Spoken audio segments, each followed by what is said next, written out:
ഞാൻ ഇന്ന് നിൽക്കുന്ന നമ്മളുടെ ഈ ഗ്രൂപ്പ് ഓഫ് ഫ്രണ്ട്സിന്റെ ഇടയിലേക്ക് ജോയിൻ ചെയ്യാനുള്ള ഒരു ആഗ്രഹത്തിന്റെ പുറത്ത് ഒരു ചെറിയ ശ്രമം ഞാൻ തുടങ്ങുകയാണ്. ലാലേട്ടൻ ഒരു കാര്യം പറഞ്ഞു തന്നു.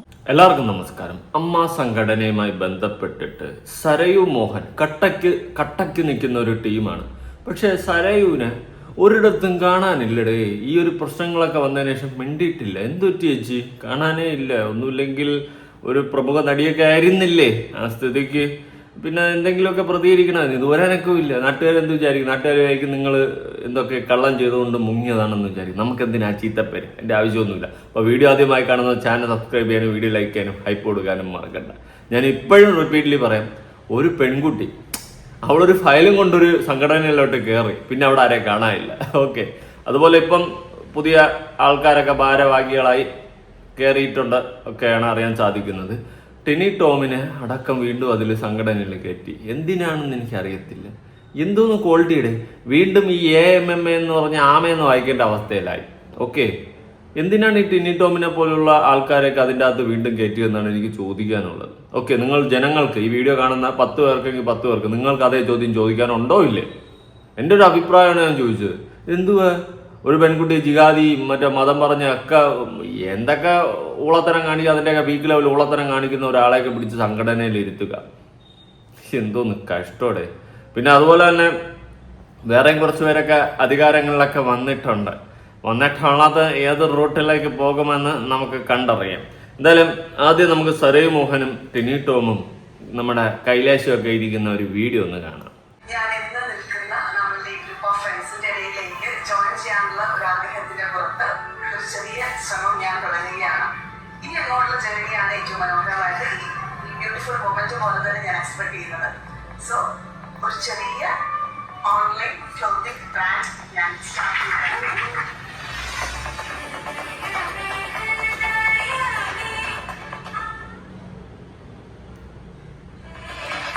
ഹൃദയം വിത്ത് ഓൾ മൈ ഹേർട്ട്. അതിനപ്പുറം ഹൃദയം എന്നുള്ള പേരിനപ്പുറം ഒരിക്കലും ചിന്തിക്കാൻ പറ്റില്ല. ഹൃദയത്തിൽ നിന്ന് നിങ്ങളുടെ ഹൃദയത്തിലേക്ക് എന്റെ ഹൃദയം എത്തട്ടെ എന്നുള്ള ആഗ്രഹമാണ്.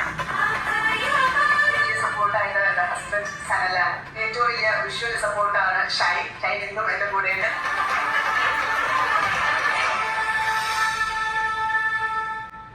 ഓക്കെ, അപ്പം നമ്മുടെ സരയു മോഹൻ ഹൃദയം എന്ന് പറയുന്നൊരു ബൊട്ടിക്കൊക്കെ തുടങ്ങിയിട്ടുണ്ട്. ഓൺലൈൻ ബൊട്ടിക്കാണ്. നല്ല കാര്യം. നമുക്ക് ജീവിതത്തിൽ മുന്നേറ്റങ്ങൾ വരുന്നതൊക്കെ നല്ലത് തന്നെയാണ്. പക്ഷേ ആരെയുടെ അവിടെ വിളിച്ച് വരുത്തിയത്? നമ്മുടെ ടിനിയേട്ടനെ എന്തിനാണ് അവിടെ വിളിച്ച് വരുത്തിയത്? ഇപ്പം തന്നെ സംഘടനയിൽ ഏറെ കിടക്കുന്ന ആളാണ്. ഓക്കെ, വല്ലാത്ത അവസ്ഥ. അപ്പം അതൊക്കെ ഇരിക്കട്ടെ. അപ്പം ആരാണ് സരയു മോഹൻ? എന്താണ് സരയു മോഹൻ? എന്തിനാണ് സരയു മോഹൻ? ഏതാണ് സരയു മോഹൻ? അത് നമുക്കൊന്നും അറിയണ്ടേ. ഇതേ സെയിം സംഘടനയിലുള്ള മറ്റൊരാൾ ലേറ്റസ്റ്റ് ആയിട്ട് ഒരു ഇന്റർവ്യൂ കൊടുത്തിട്ടുണ്ടായിരുന്നു. ആ ഇന്റർവ്യൂവിൽ പറയുന്ന കുറച്ചധികം കടുംകട്ടി നിറഞ്ഞ അനുഭവങ്ങളും വാക്കുകളുമാണ് നമ്മൾ ഇനി കേൾക്കാൻ പോകുന്നത്. സരയു മോഹൻ എന്ന് പറയുന്ന ആളടക്കം എക്സ്പോസ് ആവുകയാണ്. ഓക്കെ, ഒരു 2 ലക്ഷത്തിൻ്റെയൊക്കെ കണക്കൊക്കെ വരുന്നുണ്ട്. ലക്ഷങ്ങൾ ഇപ്പോൾ കോടികളായി. ഏത് പിന്നെ ലക്ഷ്മിപ്രിയ ചേച്ചി സുഖമല്ലേ? അന്വേഷണമൊക്കെ പറയണം. വേറെ അടുത്തല്ല, സ്വന്തമായിട്ട് തന്നെ. ഞാൻ അന്വേഷിച്ചു, അറിയണം. വേറെ ഒന്നും കൊണ്ടല്ല, എൻ്റെ ഒരു ആഗ്രഹമാണ്. ലക്ഷ്മിപ്രിയ ചേച്ചിയുടെ ക്രിമിനൽ കേസൊക്കെ എന്തായി? അതൊക്കെ ഒന്ന് ഡീറ്റെയിൽസ് ഒക്കെ പറ, ജനങ്ങൾ അറിയട്ടെന്നേ. ക്രിമിനൽ കേസൊക്കെ അല്ലേ കോടതി കിടക്കുന്നേ? ഇതൊക്കെ ജനങ്ങൾ അറിയാതെ നീ നാണക്കേടല്ലേ? നമുക്കെന്തിനീ നാണക്കേട്? ലക്ഷ്മിപ്രിയ ചേച്ചിയുടെ അടുത്താണ് കേട്ടാ. ചേച്ചി സുഖമല്ലേ? സുഖമായിട്ടിരിക്കണം. ചേച്ചിയെ പറ്റിയിട്ടുള്ള ഒരു വോയിസ് കയ്യിലിരിപ്പുണ്ട്. വിടണോ വിടണ്ടേ എന്നുള്ളൊരു വെപ്രാളത്തിലാണ് ഞാൻ. വിടട്ടാ അല്ലെങ്കിൽ ഇപ്പൊ കേൾക്കണോ? വേണ്ടല്ലേ, കുറച്ച് കേട്ടല്ലേ. സമയമുണ്ട്. ലക്ഷ്മിപ്രിയ ചേച്ചി വെയിറ്റ്. എല്ലാത്തിനും അതിൻ്റെതായ സമയമുണ്ട് ദാസ എന്ന് പറയുന്ന പോലെ ലക്ഷ്മിപ്രിയ ചേച്ചിയുടെ ഒരു ഞെട്ടിക്കുന്ന വോയിസ് സമയവും കാലവും അനുസരിച്ച് അതും വിടുന്നതായിരിക്കും. കുറച്ചുകൂടി ഒന്ന് വെയിറ്റ് ചെയ്യണം എൻ്റെ പൊന്നു പ്രേക്ഷകരെ. ആ വോയിസ് കേൾക്കുമ്പോൾ നിങ്ങൾ ഒന്നുകൂടി ഞെട്ടാം, അല്ലെങ്കിൽ ഞാൻ ഞെട്ടിക്കും. ഓക്കെ, അങ്ങനെ ഞെട്ടിക്കുന്ന ഒരു വോയിസാണ് കയ്യിലിരിക്കുന്നത്. എന്തായാലും ആ വോയിസ് നിങ്ങൾ കേൾപ്പിക്കണം എന്ന് തന്നെയാണ് ഞാൻ കേൾപ്പിക്കും എന്ന് തന്നെയാണ് എനിക്ക് പറയാനുള്ളത്. ജനങ്ങൾ പ്രേക്ഷകർ ജസ്റ്റ് ഒന്ന് വെയിറ്റ് ചെയ്തായിരിക്കും. ഓക്കെ, അപ്പോൾ നമ്മുടെ സരയു മോഹനെ പറ്റിയിട്ട് അമ്മ സംഘടനയിലുണ്ടായിരുന്ന ഒരാൾ പറയുന്ന കുറച്ച് കാര്യങ്ങളൊന്ന് കേട്ടോക്കാം. ലാലേട്ടൻ ഒരു കാര്യം പറഞ്ഞു തന്നു അന്ന്. എന്താണ് സംഘടന അല്ലെങ്കിൽ അന്ന് ജനറൽ ബോഡി എടുക്കുന്ന തീരുമാനം അവരുടെ കൂടെയാണ് ഞാനെന്ന് അദ്ദേഹം പറഞ്ഞു മൈക്കിൻ്റെ മുന്നിൽ. ഇതിനിങ്ങനെ നമ്മളെല്ലാം ഒന്ന് ചേർന്ന് പോകണം. വളരെ വേദനകരമാണ്. അദ്ദേഹത്തിൻ്റെ ആ വാക്കുകൾ കേട്ട് കഴിഞ്ഞാൽ വളരെ വേദനയാവും. കാരണം ഇതിനു മുന്നേ അദ്ദേഹം പ്രസിഡൻ്റായിട്ടിരുന്ന സമയത്തും അദ്ദേഹത്തിൻ്റെ കൂടെ ആ കമ്മിറ്റിയിൽ എത്ര പേര് നിന്നു. അന്നും അദ്ദേഹം ഇതേപോലെ അദ്ദേഹം രാജിവെച്ചപ്പോൾ എത്ര പേര് അവിടെ രാജിവെച്ചു? അന്ന് അതിലുണ്ടായിരുന്ന കമ്മിറ്റിയിൽ സരയു മോഹൻ എന്ന് പറയുന്ന ഒരു ആർട്ടിസ്റ്റുണ്ട്. അവർ ആ കമ്മിറ്റിയിലുണ്ടായിരുന്നു. അവരന്ന് പറഞ്ഞു ലാലേട്ടൻ രാജിവെക്കണമെങ്കിൽ വെക്കട്ടെ, ഞങ്ങളെന്തിനു രാജിവെക്കണം? സരയു മോഹൻ പറഞ്ഞു. ഇതേ സരയു മോഹൻ തന്നെയാണ് ശ്വേതാ മേനോൻ്റെ അടുത്തും പറഞ്ഞോ ഇല്ലേന്ന് എന്തുറപ്പുണ്ട്? കാരണം ഏറ്റവും സൈലൻറ്റ് കില്ലർ പോയിസനാണ് സരയു മോഹൻ. അത് ഞങ്ങളുടെ അംഗങ്ങൾക്ക് എല്ലാവർക്കും അറിയാം. ആരും അത് പുറത്ത് പറയുന്നില്ല എന്നേ ഉള്ളൂ. സരയു മോഹൻ്റെ ഹസ്ബൻഡിനാണ് അന്ന് കുടുംബസംഗമം തുടങ്ങിയ സമയത്ത് 2.5 ലക്ഷം രൂപയുടെ ഒരിത് കൊടുത്തത്. അത് ഞങ്ങളൊക്കെ ചോദ്യം ചെയ്തു. ഇതൊക്കെ ഞാൻ അയച്ചൊരു മെയിൽ എങ്ങനെയാണ് ഒരു ഓൺലൈൻ മാധ്യമത്തിന് കിട്ടിയത്? അപ്പോൾ എൻ്റെ സംഘടനയെക്കുറിച്ച് എനിക്ക് എന്ത് വിശ്വാസമാണുള്ളത്? ഞാൻ സംഘടനയിൽ എൻ്റെ അമ്മ എന്ന് പറഞ്ഞ ഓർഗനൈസർ സംഘടനയിൽ ഞാൻ അയച്ചൊരു മെയിൽ എങ്ങനെയാണ് ഒരു ഓൺലൈൻ ചാനലിന് കിട്ടിയത്? എങ്ങനെയാണ്? അവിടെ നടക്കുന്ന എക്സിക്യൂട്ടീവ് മീറ്റിങ്ങിൽ പല കാര്യങ്ങൾ അവർ വീടുകളിൽ എത്തുന്ന മുമ്പ് ഒരു ഓൺലൈൻ ചാനൽ എങ്ങനെയാണ് അറിയുന്നത്? അപ്പം ഇത് ജനത്തിൻ്റെ മുന്നിലേക്ക്, കാരണം പുറത്തുള്ള ആൾക്കാരും ഇതിൻ്റെ അകത്തില്ല.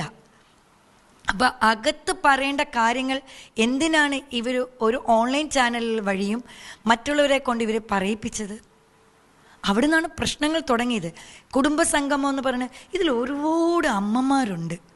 ഒരു മരുന്ന് വാങ്ങാൻ, ഒരു നേരത്തെ ആഹാരം വാങ്ങാൻ, അവർക്ക് എന്തെങ്കിലും അസുഖം വന്നു കഴിഞ്ഞാൽ ഇൻഷുറൻസിന് അത് ഉണ്ടാക്കിയെടുത്ത ഇന്നസെൻ്റ് അങ്കിൾ എന്ന് പറഞ്ഞ പ്രസിഡൻറ്റും ഇടവേള ബാബുച്ചേട്ടൻ, ലാലേട്ടൻ, മമ്മൂക്ക ഒരു ഗ്രൂപ്പ് അതിന് വേണ്ടി പ്രയത്നിച്ചിട്ടുണ്ട്. ഇപ്പോൾ ചാക്കോച്ചനായാലും ആരായാലും പൃഥ്വിരാജായാലും ആരായാലും ആ പ്രയത്നിച്ചവരുടെ ഒരു പ്രയത്നമൊക്കെ ഇന്ന് എവിടെ പോയി? ഞാനും മാലാപാർവതിയും അവരെ അശ്ലീലം പറഞ്ഞു എന്ന്. അവരവിടെ അശ്ലീലം പറയാൻ കാരണം വനിതാ കാർഡ്, വുമൺ കാർഡ് ഉപയോഗിക്കില്ലേ എന്ന് ഞാൻ വിളിച്ചു പറഞ്ഞു. അവർ വേണമെങ്കിൽ ആ വീഡിയോ ഓഡിയോ അവരുടെ ഉണ്ടെന്നല്ലേ പറഞ്ഞു, അവർ കൊണ്ടുവരട്ടെ, പിന്നെ കണക്ക് കാണിക്കൂ എന്ന് പറഞ്ഞു. അപ്പം ഈ പറഞ്ഞതിനാണ് അശ്ലീലമെങ്കിൽ ഇന്ത്യൻ പൗരന് ഒരു കാര്യം എന്ന് പറഞ്ഞാലും അത് അശ്ലീലമാവോ? അതെനിക്ക് ചോദിക്കേണ്ടത്. അവരെന്തൊക്കെ അശ്ലീല പദങ്ങളാണ് പറയുന്നത്? ആ കമ്മിറ്റിയിലുള്ള ഒരു വ്യക്തി തന്നെ പറഞ്ഞു അവരേറ്റവും കൂടുതൽ അശ്ലീല പദം അവർ യൂസ് ചെയ്യാറുണ്ടെന്ന്. അതിലൊരു നടൻ അവരെ കൊണ്ട് മാപ്പ് പറയിപ്പിച്ചെന്നവരെ പറയുന്നുണ്ട്. ഇപ്പോൾ 2 പേർ തമ്മിലുള്ള ശബ്ദ സംഭാഷണം പുറത്തു വന്നിട്ടുണ്ട്. ഒരു ജനപ്രതിനിധിയെ, ഒരു MLA ശ്വേതാ മേനോൻ അഭിസംബോധന ചെയ്യുന്നതൊക്കെ നമ്മൾ കഴിഞ്ഞ കുറേ നാളുകളായി കണ്ടുകൊണ്ടിരിക്കുകയാണ്. ഇതൊരു ശരിയായ പ്രവണതയാണ്? ഒരിക്കലുമില്ല. ഞാനൊക്കെ രമേശ് പിഷാരടി എന്ന് പറഞ്ഞ MLA കൂടെയാണ്. അല്ലെങ്കിൽ തന്നെ അദ്ദേഹം ഒരു MLA ആണ്. പാലക്കാട് നിന്ന് ജനപ്രതിയായിട്ട് നല്ല വോട്ടോടെ ജയിച്ച ഒരാൾ തന്നെയാണ്. അപ്പോൾ ആർക്കൊക്കെയോ അതിലൊരു അസഹിഷ്ണുത തോന്നുന്നുണ്ടെന്ന് എനിക്കിപ്പോൾ തോന്നിത്തുടങ്ങി. അല്ലെങ്കിൽ അദ്ദേഹം സംസാരിച്ചതിന് അത് റെക്കോർഡ് ചെയ്തിട്ട് സമൂഹ മാധ്യമങ്ങളിൽ പ്രചരിപ്പിക്കുന്ന എത്ര വൃത്തികെട്ട മനസ്സിൻ്റെ ഉടമയായിരിക്കും. അതിട്ട ആൾക്കാരെയും കുറിച്ച് ഞാൻ പറയുകയാണ്. അതുമാത്രമല്ല, 2 സുഹൃത്തുക്കൾ തമ്മിൽ, നമ്മൾ സുഹൃത്തുക്കൾ തമ്മിൽ എന്തൊക്കെ സംസാരിക്കും അല്ലേ? അതൊക്കെ പിഷു പിഷു എന്നാണ് വിളിക്കുന്നത്. അത് വല്ലാത്തൊരു പിഷു വിളിയായിപ്പോയി. കാരണം ഒരു MLA ആണ്. ഒന്നെങ്കിൽ പ്രോട്ടോകോൾ നിയമം അനുസരിച്ച് MLA എന്ന് വിളിക്കാം, സർ എന്ന് വിളിക്കാം. ഇതുപോലും വിളിക്കാതെ അദ്ദേഹം അതുപോലും പറയാതെ ശ്വേത ചേച്ചിയോട് പിഷു എന്ന് വിളിച്ചപ്പോൾ തിരുത്താൻ പോയില്ല. അവിടെയാണ് ഇപ്പം എനിക്ക് മനസ്സിലായി ഈ കാലഘട്ടത്തിൽ നമ്മൾ ആരൊക്കെ എവിടെയൊക്കെ നിർത്തണം. നിർത്തേണ്ടടുത്ത് നിർത്തിയില്ലെങ്കിൽ നമുക്കത് തിരിച്ചടിയാം. വളരെ മോശമാണ്. ഈ അഡ്ഹോ കമ്മിറ്റി വരുന്നതിലൂടെ തന്നെ വലിയ മാറ്റങ്ങൾ ഉണ്ടാകുമെന്നുള്ള പ്രതീക്ഷ ചില താരങ്ങൾക്കാണെങ്കിൽ പോലുമൊക്കെ ഉണ്ട്. അങ്ങ് പ്രതീക്ഷിക്കുന്നത് എന്താണ്? ഇനി ഈ സിനിമാ സംഘടനയെ നന്നാക്കാൻ ആര് വന്നു കഴിഞ്ഞാൽ ശരിയാകും? കാരണം ഇതെന്തൊക്കെ നടക്കണമെന്ന് നമുക്ക് പോലും അറിയുന്നില്ല. ഇത് ശരിക്കും എന്ന് പറഞ്ഞാൽ ഇപ്പോൾ യൂത്ത് എല്ലാം പൊയ്ക്കൊണ്ടിരിക്കുകയാണ്. ഞാൻ ഇപ്പോഴും പറയാണ് ദാൻ ശ്രീനിവാസൻ. കാരണം ഇന്നസെൻ്റ് പോലെ നല്ല ബുദ്ധിയായിട്ട് സംസാരിക്കാൻ അറിയുന്നതാണ് ദാൻ വരണം. ദാൻ മാത്രമല്ല, ഇപ്പം എനിക്ക് തോന്നുന്നു ഇതിൻ്റെ എക്സ്പീരിയൻസ് ഇടവേള ബാബുച്ചേട്ടൻ ഒറ്റയ്ക്കാണ് കൊണ്ടുപോയിരുന്നത്. പക്ഷെ അതിൻ്റെ പിറകിൽ ഇന്നസെൻ്റ് എന്ന് പറഞ്ഞ ഒരാളുടെ നല്ലൊരു ബുദ്ധി ഉണ്ടായിരുന്നു. ഇടവേള ബാബുച്ചേട്ടൻ്റെ നല്ല പ്രയത്നവും ഉണ്ടായിരുന്നു. മമ്മൂക്ക, ലാലേട്ടൻ, അതേപോലെയുള്ള പല നടന്മാരുടെയും സപ്പോർട്ടും ഉണ്ടായിരുന്നു. ഇവിടെ ഇത്രയും പേരുണ്ടായിട്ട് അവർക്ക് പറ്റിയില്ല. അപ്പം ഞാൻ പറയണേ, ഇനി യൂത്ത് വരട്ടെ. ഇവർ വേണ്ട, പക്ഷെ അവർ ഇനിയും മത്സരിക്കും എന്നാണ് പറയുന്നത്. മത്സരിച്ചാൽ ജയിക്കും എന്നാണ് അവർ പറയുന്നത്. എന്തിനാണ്? കാരണം ഒരു സ്ഥലത്ത് ഇരിക്കാൻ ഭൂരിഭാഗം പേർക്കും ഇഷ്ടമല്ല എന്ന് പറയുന്ന സ്ഥലത്ത് ഇവരെന്തിനാണ് പിന്നെ വന്നിരിക്കുന്നത്? ജഗദീഷ് ഏട്ടൻ അമ്മയുടെ പ്രസിഡന്റ് ആകണമെന്നുള്ള ആഗ്രഹമുണ്ടോ? ജഗദീഷ് ഏട്ടൻ, എനിക്കിപ്പോൾ ഒരു ഡൗട്ടുണ്ട്. അന്ന് ജഗദീഷ് ഏട്ടനോട് ഞാൻ സംസാരിച്ചിട്ടുണ്ട്. കഴിഞ്ഞ വർഷം ഇലക്ഷന് ജഗദീഷ് ഏട്ടൻ പ്രസിഡന്റ് സ്ഥാനത്ത് മത്സരിക്കാനുണ്ടായിരുന്നു. പെട്ടെന്നാണ് ജഗദീഷ് ഏട്ടൻ പ്രസിഡന്റ് നോമിനേഷന് പിൻവലിക്കുന്നു. എനിക്ക് ഇന്നൊരു ഡൗട്ടുണ്ട്, അതിൽ ശ്വേതാ മേനോൻ എന്ന് പറയുന്ന വ്യക്തിയുടെ കളിയുണ്ടോ എന്ന്.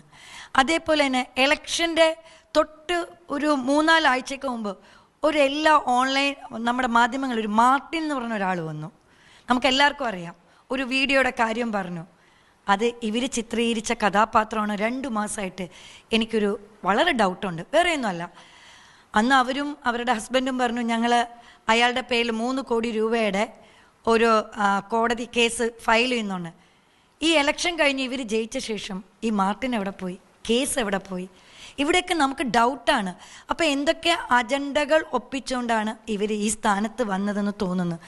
എനിക്ക് തോന്നുന്നു ഇവർ രാജിവെച്ച് പുറത്തു പോയി ഞാനിനി ഇല്ല അങ്ങനത്തെ ഇല്ല എന്നുള്ള ഒരു ഇമോഷണൽ ഒരു പക്വതയില്ലായ്മയാണ്. ലേ ധ്യാൻ ശ്രീനിവാസൻ, ഞാനോ ഇനി സംഘടന ഭരിക്കേണ്ട. ഓക്കെ, എന്തായാലും യൂത്ത് വന്നു കഴിഞ്ഞാൽ കുറച്ച് നല്ലതായിരിക്കും. ധ്യാനം, ഈ പറയുന്ന അൻസിബ, ഇവരെ പോലെ ഉള്ളവരൊക്കെ വരട്ടെ. അല്ലാണ്ട് ടിക്കറ്റ് എടുത്തിരിക്കുന്ന കുറേണ്ണം കൈയിട്ട് വരാനിരിക്കുന്ന ടീമുകളെ വലിച്ച് കയറ്റാണ്ടിരിക്കും. അത് തന്നെയാണ് എനിക്കും പറയാനുള്ളത്. ഇതൊക്കെ ആക്രാന്തങ്ങളുടെ. അയ്യോ, ലക്ഷ്മിപ്രിയ ചേച്ചി സുഖമല്ലേ? ചേച്ചിയുടെ 20 ലക്ഷം തട്ടിപ്പ് ഒന്ന് തിരിച്ചു വിടാ. അപ്പോൾ ആ പ്രൊഡ്യൂസറിനെ വലിപ്പിക്കുന്നതിനൊക്കെ ഒരു പരിധിയുണ്ട്. ഇങ്ങനെ നാട്ടുകാരെ പറ്റിച്ചുണ്ടാക്കിക്കൊണ്ട് ഇതൊക്കെ എവിടെ കൊണ്ട് ശരി വയ്ക്കുന്നത്? ഒരു മനുഷ്യ എന്തേലും ആവട്ടെ, കോപ്പ് ഇരിക്കേ. അതുപോലെ തന്നെ അൻസിബ പരാതി കൊണ്ട് കൊടുത്തല്ലോ, ഡിഫമേഷൻ അല്ലാണ്ട് വേറെ ഒന്നും നമുക്ക് എടുക്കാൻ പറ്റൂല എന്ന് പറഞ്ഞ് പോലീസുകാർ തള്ളയാണ്. ഒരു പെൺകുട്ടി, അതും പെൺകുട്ടി ഓപ്പോസിറ്റ് നിൽക്കുന്ന ടീംസ് കുറച്ച് വിഷയമാണല്ലോ. ടിനിയേട്ടനൊക്കെ അല്ലേ, ടിനിയേട്ടനെ പോലുള്ള പ്രമുഖ പിടിപാടുള്ള താരങ്ങളെ പെട്ടെന്നങ്ങനെ പൂട്ടാൻ കുറച്ച് പാടാണ്. അതിനാണ് സോഷ്യൽ മീഡിയയുടെ സപ്പോർട്ട് അൻസിബയെ പോലുള്ളവർക്ക് കൊടുക്കണം. അൻസിബയെ പോലുള്ളവരെ സോഷ്യൽ മീഡിയ സപ്പോർട്ട് ചെയ്യണം. ഇപ്പൊ ഇവിടെ ഈ നടിയൊരു കേസ് പറയുന്നുണ്ടായിരുന്നു, ഈ പിഷാരടി ശ്വേതാ മേനോൻ എന്ന കേസ്. ശ്വേതാ മേനോൻ ഇന്റൻഷ്യലി ചെയ്തത് നല്ല 1-ാം തരം പോക്കെടുത്തനാണ്. 2 സുഹൃത്തുക്കൾ സംസാരിച്ച സംഭാഷണത്തിന് റെക്കോർഡ് ചെയ്ത് പുറത്തുവിട്ട് ഇവർക്ക് ജയിക്കാൻ വേണ്ടിയിട്ട് കാണിച്ച ഡാഡി ഇല്ലായ്മ എന്ന് തന്നെ പറയേണ്ടി വരും. എന്തായാലും ഞാനൊരു ന്യൂസ് ക്ലിപ്പ് ഒന്ന് കൊടുക്കാം, നിങ്ങളൊന്ന് കേട്ടു നോക്കേ. മറ്റൊരു വാർത്തയിലേക്ക് പോകുന്നത്, അൻസിബ നൽകിയ കേസിൽ മുൻകൂർ ജാമ്യം തേടി നടൻ ടിനി ടോം എറണാകുളം സെഷൻസ് കോടതിയെയാണ് ജാമ്യത്തിനായി സമീപിച്ചിട്ടുള്ളത്. വാർത്തയുടെ വിശദാംശങ്ങളുമായി നവമി ദിനേശ് ചേരുന്നുണ്ട്. നവമി, പല പരാതികൾ ആണ് ഉള്ളത്. അതിൽ ചില പരാതികൾ നിലനിൽക്കില്ല എന്ന് പോലീസ് തന്നെ നിരീക്ഷിക്കുന്ന പശ്ചാത്തലം, അതേസമയം നിലനിൽക്കുമെന്നും കേസെടുക്കുമെന്നുമുള്ള മറ്റു പരാതികൾ. ഇപ്പോഴിതാ മുൻകൂർ ജാമ്യം തേടുകയാണ് ടിനി ടോം. എന്താണ് വിവരങ്ങൾ?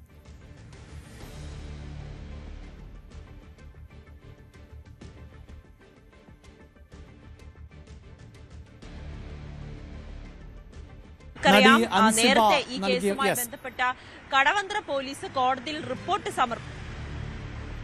നവമി തുടരാം. നേരത്തെ ശബ്ദത്തിൽ ചില പ്രതിസന്ധി ആ റിപ്പോർട്ടിൽ ഈ അൻസിബയുടെ പരാതി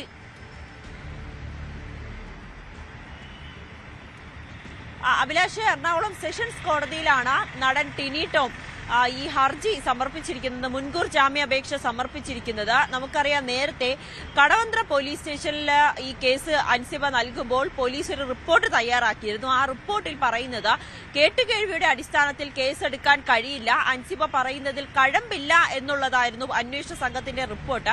അത് കോടതിയെ സമർപ്പിച്ചെങ്കിൽ പോലും കോടതി ഇതിൽ കേസെടുക്കണമെന്ന് അന്വേഷണ ഉദ്യോഗസ്ഥരോട് നിർദ്ദേശം നൽകുകയായിരുന്നു. ഈ അൻസിബ മതപരിവർത്തനത്തിന് ശ്രമിച്ചു, അത് താൻ അറിഞ്ഞു. അതോടൊപ്പം തന്നെ അൻസിബയ്ക്കെതിരായിട്ടുള്ള സ്ത്രീത്വത്തെ അപമാനിക്കുന്ന തരത്തിലുള്ള പരാമർശങ്ങൾ ടിനി ടോമിന്റെ ഭാഗത്തു നിന്നും ഉണ്ടായി എന്നീ പരാതികളാണ് പ്രധാനമായും അൻസിബ ഇതിൽ ഉയർത്തിക്കാട്ടുന്നത്. എന്തായാലും കോടതി നിർദ്ദേശത്തെ തുടർന്നാണ് കടവന്ത്ര പോലീസ് കേസ് രജിസ്റ്റർ ചെയ്തത്. അതിനിടയിൽ കഴിഞ്ഞ ദിവസം മൊഴി രേഖപ്പെടുത്തുന്നതിന് വേണ്ടി അൻസിബയെ വീണ്ടും പോലീസ് സ്റ്റേഷനിലേക്ക് വിളിച്ചു വരുത്തി 5 മണിക്ക് ഹാജരാകണമെന്ന് ആവശ്യപ്പെട്ടു. അൻസിബ എത്തിയിട്ടും പോലീസ് ഉദ്യോഗസ്ഥർ എത്താത്തതിനെ തുടർന്ന് 1 മണിക്കൂറോളം അൻസിബ സ്റ്റേഷനിൽ കാത്തിരുന്നതിന് ശേഷം മടങ്ങിയിരുന്നു. അതിനെതിരെ പോലും അൻസിബ രൂക്ഷമായിട്ടുള്ള വിമർശനം ഉന്നയിച്ചു. മനഃപൂർവ്വം പോലീസ് ഉദ്യോഗസ്ഥരെ വൈകിപ്പിച്ചു, നിരുത്തരവാദിത്തപരമായിട്ടുള്ള പെരുമാറ്റമാണ് ഉദ്യോഗസ്ഥരുടെ ഭാഗത്തു നിന്നും ഉണ്ടായതെന്നായിരുന്നു അൻസിബയുടെ പരാതി. എന്തായാലും ടിനി ടോം ഇതിലിപ്പോൾ പോലീസ് കേസെടുത്തതിന് പിന്നാലെയാണ് ടിനി ടോം മുൻകൂർ ജാമ്യം തേടി കോടതിയെ സമീപിച്ചിരിക്കുന്നത്. നിലവിൽ പോലീസ് ഇതിൽ പ്രാഥമികമായിട്ടുള്ള ഒരു അന്വേഷണത്തിലേക്ക് കടന്നിട്ടേ ഉള്ളൂ. മറ്റ് നടപടികളിലേക്ക് ടിനി ടോമിനെ അറസ്റ്റ് ചെയ്യുന്ന കാര്യങ്ങളിലേക്കൊന്നും പോലീസ് കടന്നിട്ടില്ല. ചോദ്യം ചെയ്യാനും വിളിപ്പിച്ചിട്ടില്ല. അൻസിബയുടെ മൊഴി രേഖപ്പെടുത്തിയതിനു ശേഷം നീനാക്കുറുപ്പിന്റെയും മൊഴി രേഖപ്പെടുത്തുമെന്നാണ് അറിയാൻ സാധിക്കുന്നത്. നീനാക്കുറുപ്പിന്റെ മൊഴിയാണ് ഇപ്പോൾ കോടതിയിൽ പോലും നിർണായകമാകുകയും കേസെടുക്കാൻ കോടതിയെ നിർദ്ദേശിച്ചതും നീനാക്കുറുപ്പിന്റെ മൊഴിയുടെയൊക്കെ അടിസ്ഥാനത്തിലുമാണ്. അഭിലാഷ്. യെസ്, അൻസിബ നൽകിയ പരാതിയിലാണ് ഇപ്പോൾ മുൻകൂർ ജാമ്യം തേടാൻ ടിനി ടോം തയ്യാറായിരിക്കുന്നത്. അതിന്റെ അടിസ്ഥാനത്തിൽ എറണാകുളം സ്പെഷ്യൽ കോടതിയെ ടിനി ടോം മുൻകൂർ ജാമ്യത്തിനായി സമീപിച്ചിരിക്കുകയാണ്. നല്ല തീരുമാനമാണ് ടിനിയേട്ടാ. മുൻകൂർ ജാമ്യമൊക്കെ എടുക്കണം. ഇനി പെട്ടെന്ന് എന്തെങ്കിലും സംഭവിച്ചു എനിക്ക് തോന്നുന്നില്ല പെട്ടെന്ന് ഇതിൽ ഇടപെടലുകളും കാര്യങ്ങളൊക്കെ ഉണ്ടാവുന്നു. നമുക്ക് എന്തായാലും കാത്തിരിക്കാം. പ്രത്യേകിച്ച് ടിനി ടോമിനെ പോലുള്ള പ്രമുഖ താരങ്ങൾ എല്ലാ സകല കഴിവുമുള്ള ഇത്രയും വലിയൊരു ഫാൻ ബേസുള്ള ഒരു താരത്തിനെയൊക്കെ പൂട്ടുക കുരുക്കുക എന്ന് പറയുന്നത് കുറച്ച് പാടുള്ള കാര്യമാണ്. എന്തായാലും അണ്ണാ, ഉപ്പ് തിന്നവൻ വെള്ളം കുടിക്കും, അല്ലെങ്കിൽ കുടിപ്പിക്കും. വെള്ളം കുടിക്കാതെ പറ്റത്തില്ല. അപ്പം അണ്ണൻ കുറച്ച് വെള്ളമെങ്കിലും ഒന്ന് കുടിക്കണം. എന്തായാലും കുടിക്കും. ഇനി നമ്മുടെ സരയു മോഹൻ കടുങ്കട്ടയ്ക്ക് നിന്ന ഒരാളാണ് അല്ലേ? സംഘടനയുടെ എല്ലാത്തിലും കട്ടയ്ക്ക് നിന്ന സരയു മോഹൻ എവിടെയാ ഇപ്പോൾ? സരയു മോഹൻ പറയൂ, നിങ്ങൾ കട്ടയ്ക്ക് നിൽക്കുന്ന ഒരു വീഡിയോ ഞാൻ കൊടുക്കാം.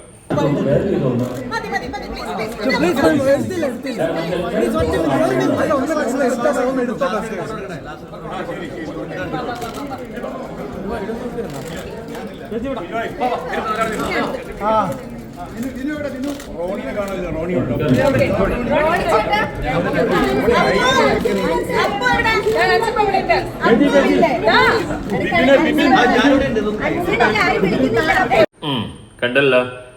പാവാൻസ് ഇതൊക്കെ പഴയ വീഡിയോ ആണ്.